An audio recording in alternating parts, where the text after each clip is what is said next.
Obina employed a young widow, Ngozi, as a maid. She was poor but hardworking, with a baby boy named Chinedu, barely 6 months old. Ngozi's love for her child was the only treasure she had left in a world that had taken everything from her. Adamma grew obsessed with Chinedu.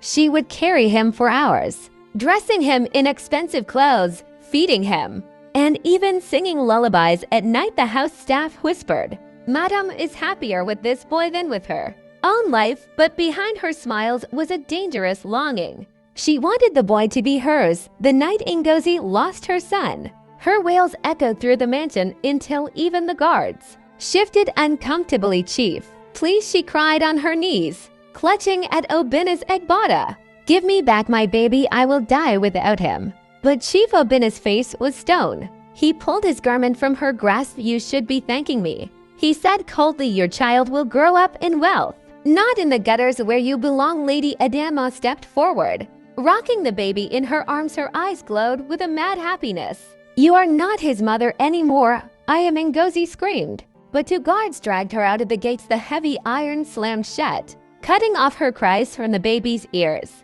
Years later, Lagos glittered with lights as Daniel Nwoko, the handsome young heir, stepped out of his SUV. He was tall, broad-shouldered, and spoke with the confidence of someone born into money. Everyone respected him, but no one knew he was actually Chinedu, the son of a maid. Ngozi had not stopped searching. Her hair was streaked with gray now, her hands rough from years of labor. One evening, she saw him at a charity gala. He laughed, shaking hands with senators, and though he was dressed in Italian suit and diamonds, she knew instantly, "That is my son." Her knees went weak, tears rushed to her eyes. She whispered to herself, "Chinedu, my Chinedu." The encounter days later, fate pushed them together. Ngozi was sweeping the entrance of a hotel when Daniel's car pulled up. He almost walked past her until she called softly, "Chinedu." The name struck him like thunder. He turned, frowning. "What did you just call me?" "Chinedu, my son," she whispered, trembling. Daniel's eyes narrowed. "Are you mad? My name is Daniel Nwoko. Who are you?" Ngozi clutched his hand desperately. "I am your mother. They stole you from me when you were a baby." Security rushed forward to push her away, but Daniel raised a hand. His heart pounded strangely. He had never seen this woman before, yet her eyes looked like his own. The truth begins to break that night. Daniel could not sleep. Her words haunted him. Still in baby mother. He went to the old servants' quarters in his father's mansion. Searching there, hidden inside a broken wooden box, he found photographs. A young maid smiling with a baby in her arms. It was him. His hands shook. His world tilted. The woman had not been lying. Confrontation. He stormed into his father's study. "Who is that woman?" Daniel roared, slamming the photo on the desk. Chief Obina froze. Lady Adamma's face went pale. "That woman is nothing," Obina said quickly. "A greedy maid who wanted to destroy our family. Forget her." But Daniel's voice shook with anger. "Nothing then. Why do I look exactly like her? Why did you lie to me all my life?" Adamma burst into tears, falling to her knees. "I only wanted a child to love. You are mine, Daniel, mine." But Daniel stepped back, his eyes burning. "No, you stole me. You built my life on a lie." Daniel's chest heaved as he glared at the people he once called his parents. "You raised me with wealth," he said, voice trembling. "But you stole my blood, my name, my history." Obina rose to his feet, his authority cracking under guilt. "I did what I had to do," he snapped. "Without you, our empire would have crumbled. Do you think I would let my name die childless? You are my son, not." Daniel cut him off, fists shaking. "I am not your son. My real mother suffered while you drowned me in life." Lady Adamma crawled to him, clutching at his trousers, tears streaming. "Daniel, please, don't leave me. I gave you everything: clothes, schools abroad, power. What could that poor woman have given you? Pain, hunger, nothing." Daniel looked down at her, his heart torn. "You gave me everything," he said quietly, "except the truth." Later that night, Daniel found himself standing before a small, dimly lit room in a jegunal. The air smelled of kerosene lamps and poverty inside. Ngozi sat on a wooden stool, folding old wrappers. When she saw him, Her eyes widened with tears. "My son," she whispered. Rising to her feet, Daniel stood frozen, his expensive suit so out of place in the humble room. He tried to speak, but his voice broke. "I don't know who I am anymore." Ngozi stepped closer, trembling, her hands hovering before finally resting on his cheeks. "You are Chinedu, my Chinedu. They can change your name. They can steal your years, but they cannot change your blood." For the first time in his life, Daniel felt warmth that wasn't bought by wealth. His chest ached. He pulled her into a tight embrace, and for the first time in 20 years, Ngozi wept in her son's arms. Social media exploded. Some sided with Daniel. He belongs with his real mother. Others mocked him. He's not fit to be heir anymore. A maid's son cannot lead the empire. Board members of Obina's companies began to rebel.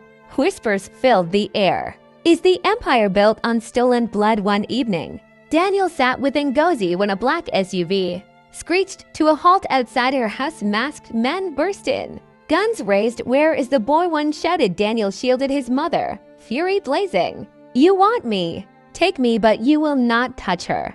The men hesitated, then their leader smirked. "Orders are clear. Bring him alive." Before they could act, neighbors began screaming. Rushing with sticks and stones, the kidnappers fled. But not before leaving a chilling message scratched on Ngozi's door. "Heir or not, you will not survive barging into his father's room." "Was that your doing?" he thundered. "Did you send men to kill me, to silence me?" Obina looked older, wearier. His voice was low. "I did not send them. But there are men who will never allow a maid's child to sit on my throne. You don't understand. Son power is blood, and your blood is wrong." Daniel's jaw clenched, his anger boiling. "No, father power is truth, and I will burn your empire to the ground before I let your lies destroy me." He walked out, leaving Obina shaking, fear flashing across the old man's eyes. The mansion was silent. Daniel stood before Obina one last time, his voice steady. "All my life, you gave me riches," he said, "but you built it on a stolen child. I will not inherit blood money." Obina's hands trembled. He sank into his chair, the weight of guilt pressing him down. "I thought I was saving my family," he whispered, "but I destroyed it." Daniel turned to Adanma, who was weeping uncontrollably. He knelt beside her, his words cutting yet gentle.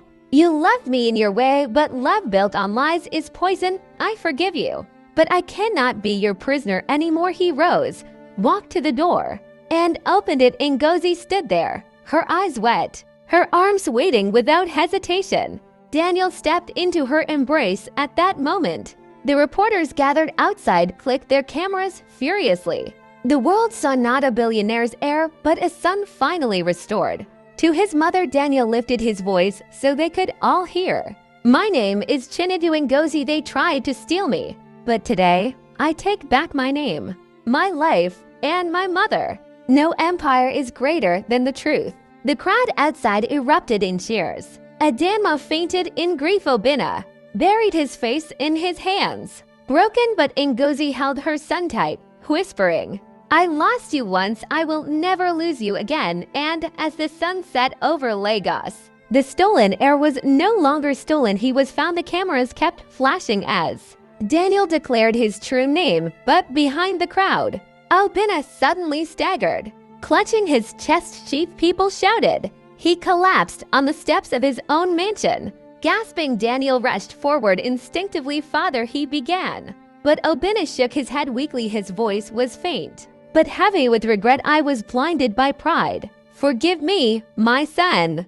Don't carry my sins." His eyes closed forever. The great billionaire who thought money could buy destiny died with nothing but guilt in his heart. Adanma wailed, collapsing beside his body, but Daniel only bowed his head in silence. A single tear falling, he rose, turned to Ngozi, and took her trembling hand. The crowd watched as mother and son walked away from the mansion, away from the lies, the chains, the pain. That evening, in the small one-room house where she had suffered for years, Ngozi placed a bowl of rice before her son. Nothing fancy, no silver spoons, no chandeliers, but it was warm, honest food from a mother's hands. Daniel smiled through his tears. For the first time in his life, he felt full. He looked at her and said softly, Mama, I am home. Ngozi touched his cheek. Her heart finally at peace. You were stolen.